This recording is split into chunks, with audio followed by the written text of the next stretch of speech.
ఇంకేంటంటే కేసీఆర్ పైన వచ్చినటువంటి వ్యతిరేకతతోనే ఈరోజు కాంగ్రెస్ పార్టీ అధికారంలోకి వచ్చింది. సింపుల్ చెప్పాలంటే కాంగ్రెస్ పార్టీ హస్తం గుర్తును చూసి ఓటేయలేదు. రేవంత్ రెడ్డిని చూసే తెలంగాణ ప్రజలంతా కూడా కొంత ఆశాజనకంగా ఓటేయడం జరిగింది. బట్ మళ్ళీ అదే పాత పద్ధతిలో పోతున్నారా?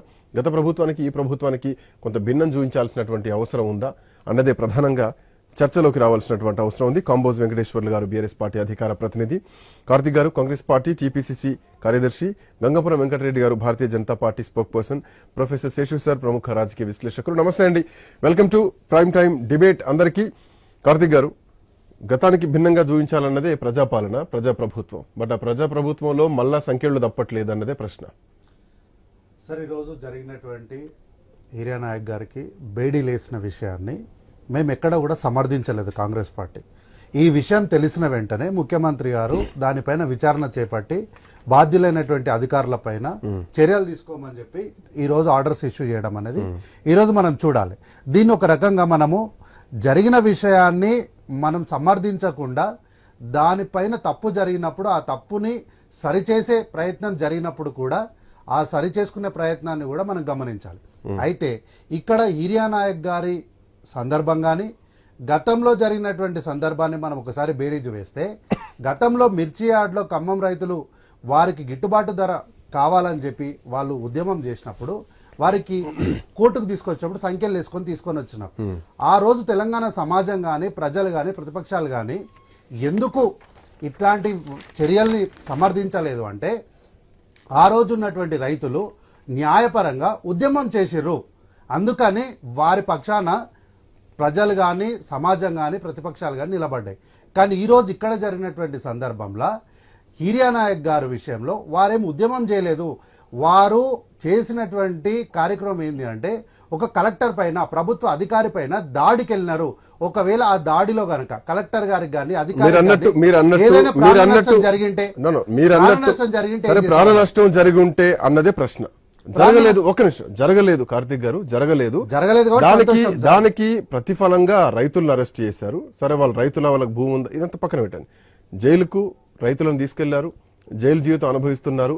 హార్ట్ స్ట్రోక్ వచ్చింది, గుండెపోటు వచ్చింది. గుండెపోటు నిన్నొస్తే దాచుంచారు, ఈరోజు ఉదయం మళ్ళీ వచ్చారు, వెంటనే అప్రమత్తం అయ్యారు, తీసుకుని హాస్పిటల్కి వచ్చారు. బట్ ఒక చిన్న లాజిక్, గుండెపోటు వచ్చినటువంటి వ్యక్తిని నడిపిస్తారా సార్? ఇప్పుడు ఆ యొక్క వ్యక్తి యొక్క తీవ్రత ఏంటి, ఆయనకు అనారోగ్య గుండెపోటుకు తీవ్రత మనం అంచనా వేయలేం. పోలీసు వాళ్ళు అయితే అంచనా వేయలేరు కదా, అంచనా వేయలేరు. కాబట్టి మేమేం ఆ విషయాన్ని ఏం సమర్థించలేదు. మేము ఎక్కడ కూడా సమర్థించలేదు.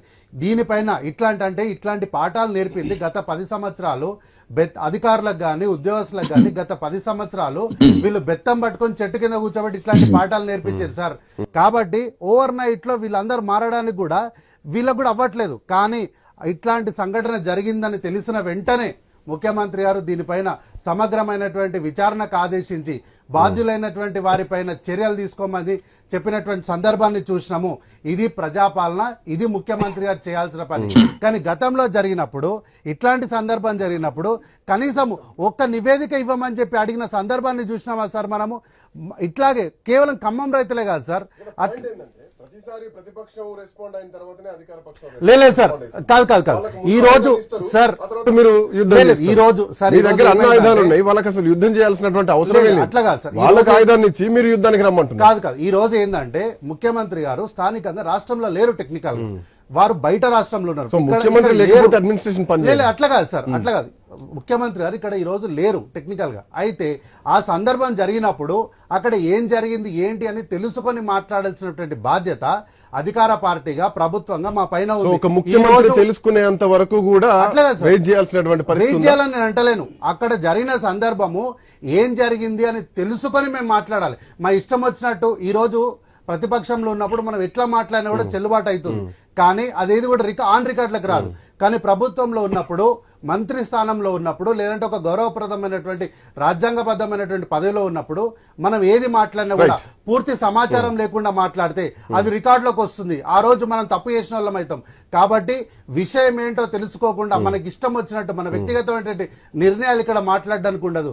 కాబట్టి ఈ రోజు ముఖ్యమంత్రి గారు కానీ ప్రభుత్వం కానీ మంత్రులు కానీ బాధ్యతాయుతంగా కొంత ప్రాథమిక సమాచారం Of తెలుసుకొని course, మీరు రెస్పాండ్ మాట్లాడాలి. అవుతున్నారు, ప్రతి అంశంలో 100% ప్రభుత్వం రెస్పాండ్ respond అవుతుంది. ఎందుకంటే కానీ ఇవన్నీ కూడా- మీకంటే ఒక అడుగు ముందే ప్రతిపక్షం ఎందుకంటే నిద్రలేస్తుంది. అదే చెప్తున్నా లేచిన సార్, తర్వాత ఇదంటే- ప్రభుత్వం యాక్టివ్ అదే సార్ మోడ్లోకి ఎందుకు వస్తుంది. చెప్తున్నా అంటే ఇదంతా కూడా వాళ్ళు 10 సంవత్సరాలు బెత్తం పట్టుకొని చెట్టు కింద కూర్చోబెట్టి వీళ్ళందరికీ ఇట్లాంటి పాఠాలు నేర్పించారు. సో ఎట్లా పాలన అనుభవం ఉంది, ఇక్కడ లేదంటున్నారు. పాలన అనుభవం కాదు సార్, దాని పాలన అనుభవం అంటారా సార్? బెడ్రూమ్లకు పంపించడము, రైతులకు బేడీలు వేయడము, ఈ ఉద్యమం చేసిన వాళ్ళ ఇండ్ల మీదకి లారీలను పంపించడము, వాళ్ళని సంసారాలకు పనికి రాకుండా కొట్టడము, దీని పరిపాలన అంటారా సార్? ఇట్లాంటి దుర్మార్గమైనటువంటి చర్యల్ని ఇంతకు ముందు కూడా తెలంగాణ ప్రాంతంలో కూడా ఉవ్వెత్తున ఉద్యమం ఎగిసిన సమయంలో కూడా ఇట్లా బెడ్రూమ్లలో దానికి దీనికి తేడా ఉండాలనేదే లేదు. పాయింట్. అదే లగిచర్ల సార్, రైతుల అదే మీద కూడా అంటున్నా. అట్లాంటి థర్డ్ డిగ్రీనే పెట్టారని చెప్పేసి వాళ్ళ కుటుంబ సభ్యులు కూడా అదే అంటున్నారు అంటున్నా కదా. సార్, నేను సో వాళ్ళకి మీకు తేడా ఏముంది? లేదు సార్, ఆయన మీద ఎక్కడ కూడా థర్డ్ డిగ్రీ ఉపయోగించలేదు. ఎక్కడ ఈనాడు కూడా కాదు, ఉపయోగించలేదు. లగిచర్ల రైతుల మీద అనేది వాళ్ళ కుటుంబ సభ్యులు చెప్పిన లేదు పాయింట్. సార్, ఎక్కడ కూడా ప్రభుత్వం ఈ రోజు వరకు కూడా ఆన్ రికార్డ్ చెప్తాను, ఈ రోజు వరకు ఎక్కడ కూడా ఎవరి మీద కూడా థర్డ్ డిగ్రీ అనేది ఇంతవరకు ఉపయోగించలేదు. మేము చెప్పింది ఏంటంటే ఫ్రెండ్లీ పోలీసింగ్ అనేది వద్దు. ఫ్రెండ్లీ పోలీసింగ్ ఎవరి దగ్గర అంటే ప్రజల దగ్గర ఉండాలి. నేరస్తుల దగ్గర పోలీసును చూస్తే భయపడాలనేదే మేము చెప్తున్నాము. కానీ ఈ రోజు జరుగుతున్న పరిస్థితులు ఏంటంటే అధికారుల అదేనా ఇప్పుడు ప్రతిపక్షం చెప్తుంది అదేనా, ఒక పోలీస్ రాజ్యం నడుస్తుంది తెలంగాణలో అన్నదానికి మీ మాటలు సింక్ అవుతున్నాయా? పోలీసు రాజ్యం నడవట్లేదు.